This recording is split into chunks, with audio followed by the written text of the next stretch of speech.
আসসালামু আলাইকুম। অঙ্কনস কিচেনে আপনাদেরকে স্বাগতম। আজকে আপনাদের করে দেখাবো খুব সাধারণভাবে ডিমের চপ। এই রেসিপিটির জন্য আমি নিয়ে নিচ্ছি একটি পাত্রে 1.5 কাপ পরিমাণ বেসন, সাথে দিচ্ছি 1/2 কাপ পরিমাণ ময়দা, দিচ্ছি 1/2 চা চামচ পরিমাণ লবণ,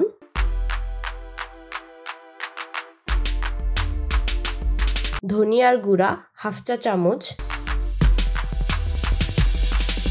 খাবার সোডা সামান্য,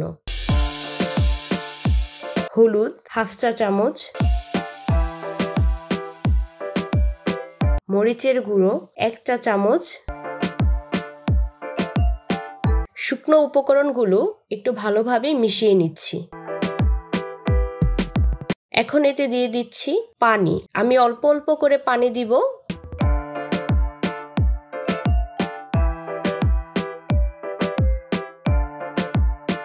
মিশিয়ে নিয়ে আবার পানি দিব।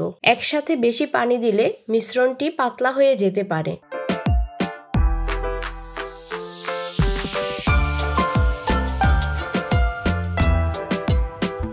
আমি একটু মিক্স করব আর একটু পানি দিব। আবার মিক্স করে নিয়ে পানি দিব। এভাবে করে মিশ্রণটি পারফেক্ট হওয়া পর্যন্ত মিশিয়ে নিচ্ছি। আমার এই মিশ্রণটির জন্য লেগেছে 1 কাপ পরিমাণ পানি। আপনাদের একটু কম বেশি লাগতে পারে।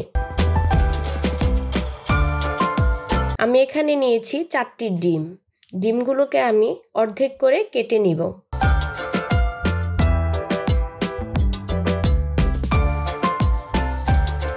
আধা কেজি আলু আমি সেদ্ধ করে নিয়েছি ভালো করে। আলুগুলোকে ভালোভাবে মিহি করে মেশ করে নিব। এখন এতে দিয়ে দিচ্ছি লবণ 1/2 চা চামচ, দিয়ে দিচ্ছি জিরার গুঁড়া 1/2 চা চামচ, ভেজে গুঁড়ো করে রাখা শুকনা মরিচ 2 চা চামচ। এখন এগুলোকে ভালোভাবে মিশিয়ে নিচ্ছি। ডিমের উপরের সাইডে এই আলুর ভর্তাটা ভালোভাবে দিয়ে দিচ্ছি, যাতে করে কুসুমগুলো বের হয়ে না যায়। ভিডিওতে আপনারা দেখতে পাচ্ছেন আমি কিভাবে করেছি।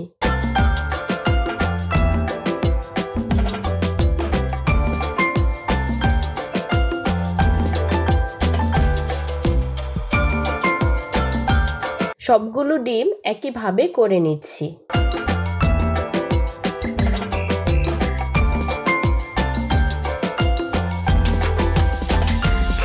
এখন একটি কড়াইতে পরিমাণ মতো তেল দিয়ে দিব ভাজার জন্য।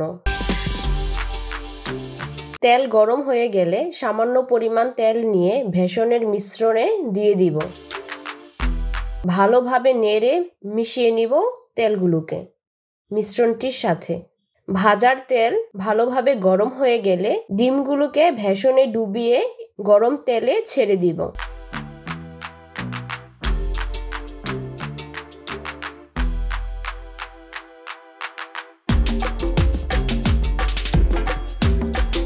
উল্টিয়ে পাল্টিয়ে দুই পাশ বাদামি করে ভেজে নিব।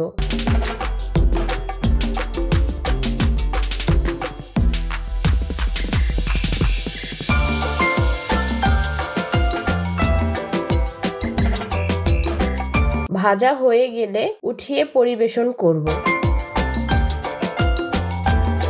এই চপগুলো আপনারা বিকেলের নাস্তায় পরিবেশন করতে পারেন।